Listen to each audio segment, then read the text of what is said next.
There's a conversation that happens at almost every funeral, and it's never the eulogy. It's the one in the parking lot afterward.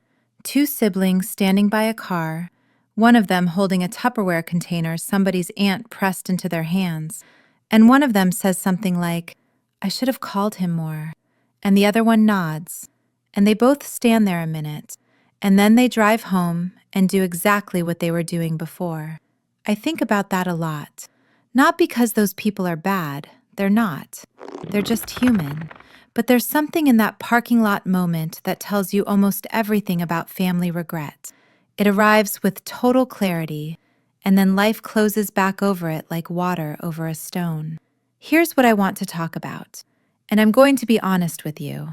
This one's a little harder to sit with than most, because this isn't about what the government's doing to your Medicare or how to read an insurance statement. This is about the stuff between you and the people you love that gets left unsaid, undone, or half done for so long that by the time you see it clearly, the window's gotten pretty narrow. And I'm not saying that to scare you.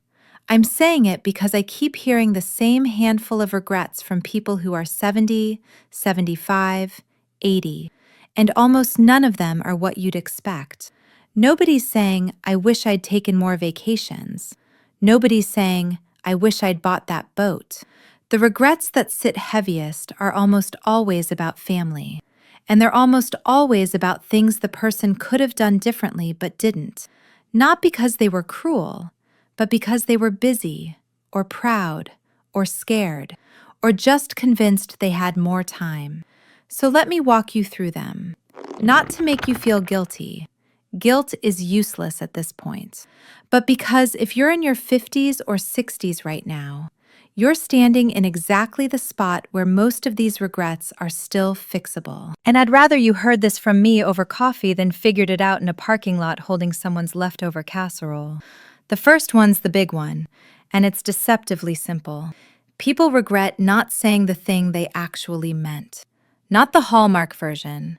Not "I love you" at the end of a phone call, though that matters too. I mean the specific thing. The thing that would require you to be a little vulnerable, a little exposed, in a way that most people, especially people our age, were not raised to be. Things like, "I'm proud of who you turned out to be, and I want you to know it has nothing to do with your job or your house." Things like, "I was too hard on you when you were 14, and I've thought about it more than you know." Things like telling your brother, "You were the one who held this family together after Dad died, and none of us ever acknowledged that." Those sentences live in people's heads for decades, and they stay there. Because saying them out loud feels like opening a door you're not sure you can close again. What if the other person doesn't respond the way you hope? What if it gets awkward? What if they bring up something you don't want to talk about? So the years go by, and the thing stays unsaid. And then one day you're sitting in a room that's too quiet, and you realize the person you should have said it to is gone, or so far into their own fog that the words wouldn't land anymore. A woman I know, she's 81 now, told me that her biggest regret was never telling her daughter that she understood why she'd moved across the country. "I took it personally for 20 years, she said, and by the time I realized she wasn't running away from me, she was running toward her own life. I'd already done the damage. She thought I disapproved of her. I didn't. I was just hurt, and I let the hurt do the talking." That's the thing about family. Silence doesn't read as neutral. Silence gets interpreted. And it usually gets interpreted as the worst possible version of what you might be thinking. So that's regret number one. And if it's sitting a little close to home right now, good. Sit with it. There's a phone in your pocket that works in both directions. The second regret is related, but it cuts a different way. People regret the years they spent keeping score. You know what I'm talking about. Who called last? Who hosted Thanksgiving? Who drove mom to her appointments while everyone else was too busy? Who remembered the birthday and who forgot? Who got more help with their down payment? Who dad always liked better? And yeah, everybody knows, even if nobody says it. Families run on these invisible ledgers. And here's what happens. You spend 20, 30 years keeping a tally that nobody else is even aware of. And then one day you realize the scorekeeping didn't protect you. It just isolated you.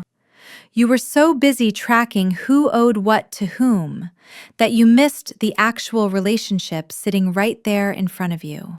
I've heard this one mostly from men, if I'm being honest. And I don't think that's because men are worse at relationships. I think it's because a lot of men in our generation were handed a very specific script. You provide, you show up, you don't complain. And when you don't get credit for it, you keep a private record and let the resentment build until it becomes the wallpaper of every family gathering.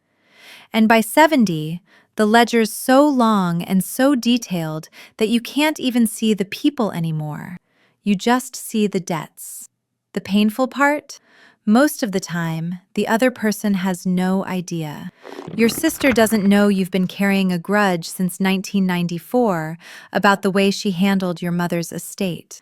Your son doesn't know you feel like he only calls when he needs something. They're not withholding on purpose.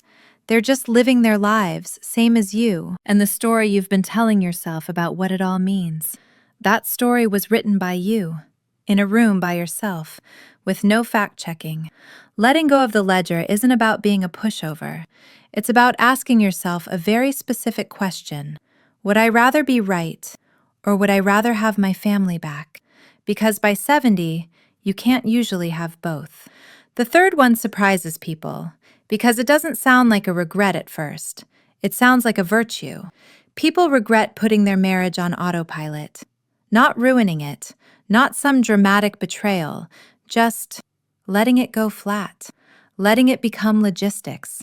Who's picking up the prescription? Whose turn it is to call the plumber? What's for dinner? What time is the appointment? Somewhere in the middle years, the 40s, the 50s, when the kids are absorbing everything and work is relentless and your parents are starting to need you in ways that terrify you. Somewhere in there, a lot of couples stop being curious about each other. They don't stop loving each other. They stop paying attention. And the difference between those two things doesn't show up for a long time. Then the kids leave, and the house goes quiet, and you're sitting across from someone you've shared a bed with for 35 years, and you realize you don't know what they're thinking about. Not tonight, not in general. You've been co-managing a household for so long that you forgot there was a person in there. I talked to a man who'd been married for 47 years. Good marriage by anyone's measure. And he told me, I wish I'd asked her more questions. Real ones. Not, how was your day? But, what are you worried about that you haven't told me? I wish I'd taken her to dinner once a month with no agenda. I wish I'd noticed when she stopped reading novels, because that was her telling me she'd lost something, and I didn't see it. That's not a dramatic regret. There's no villain in it. That's what makes it so hard. You can't blame anyone. You just slowly, without malice, let the most important relationship in your life become background noise.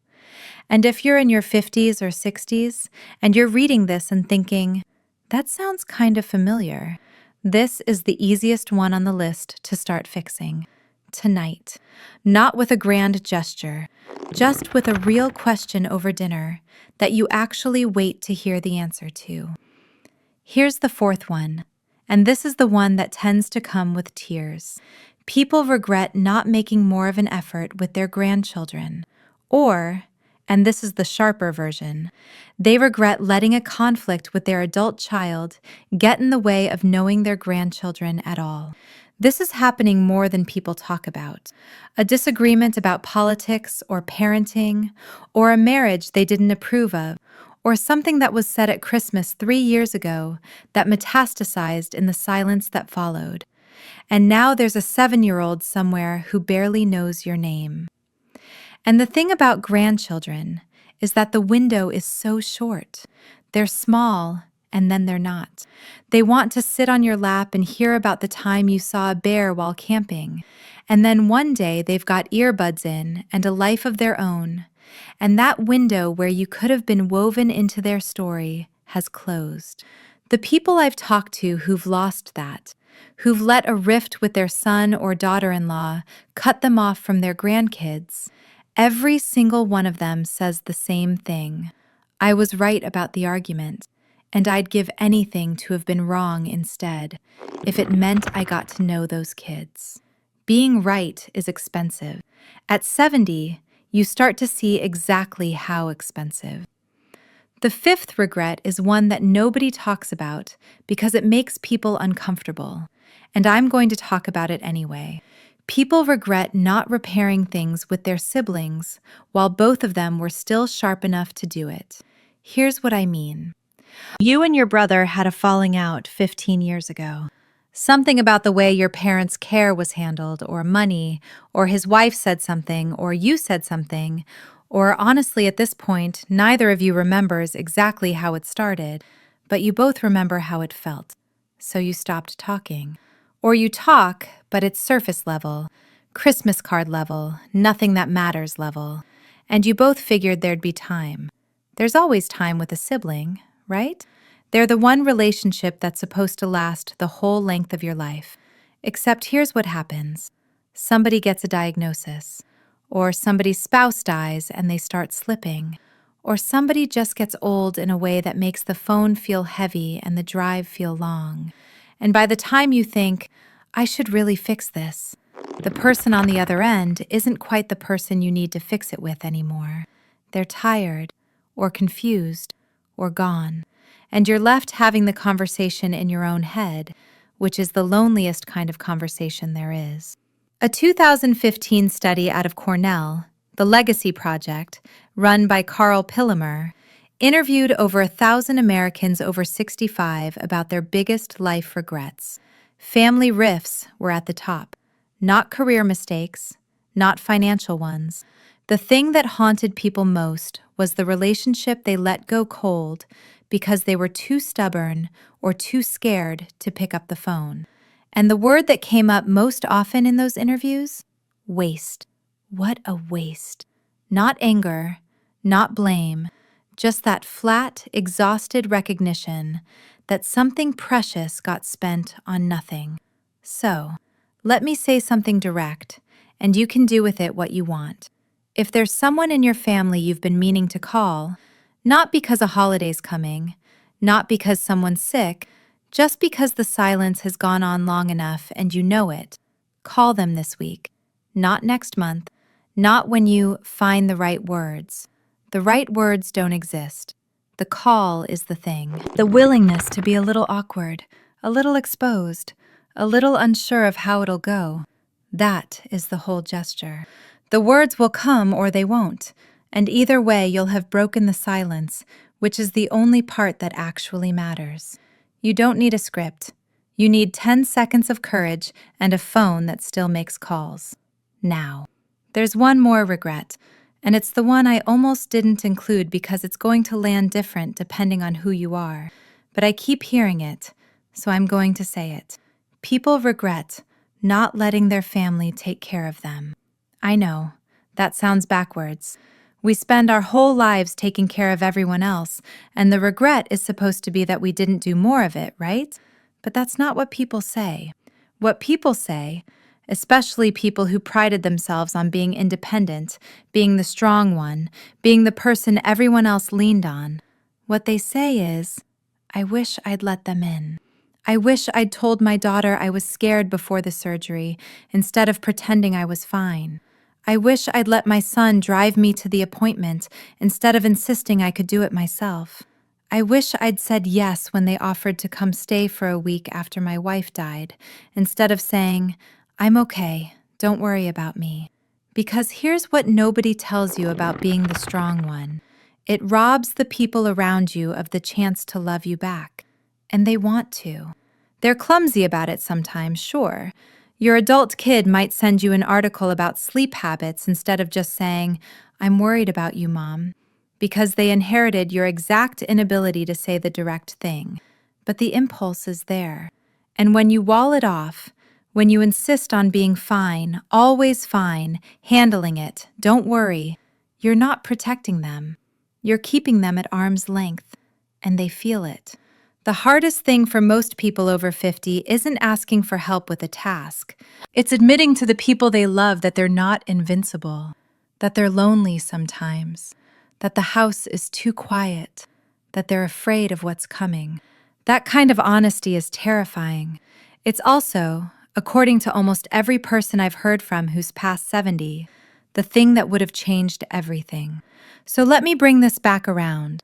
These regrets, the unsaid thing, the scorecard, the marriage on cruise control, the grandchildren you didn't fight harder to know, the sibling you let drift, the help you wouldn't accept. They all have the same root. And it's not cruelty, it's not neglect. It's the quiet, very human belief that there will be more time, that you'll get to it later, that the discomfort of saying the thing or making the call or softening the stance is something you can put off until it feels easier. It never feels easier. You just run out of later. And I'm not saying that to be grim. I'm saying it because the people who told me these things, every single one of them, said some version of the same sentence. I wish someone had told me this at 60, instead of letting me figure it out at 80. So I'm telling you at 60, or 55, or 68, whatever your number is today, this is the part of the map where the road narrows and the things that matter come into sharper focus, whether you want them to or not. You don't have to fix everything. You don't have to make some grand declaration, or stage a family reunion, or write a letter you've been rehearsing in your head for a decade. You just have to do one small thing, one call, one honest sentence, one meal where you actually look at the person across from you and ask them something real. That's it. That's the whole thing. The casserole gets cold. The parking lot empties. Everybody drives home. But you've still got the car in park, and the phone in your hand, and the one name you keep almost dialing. Dial it.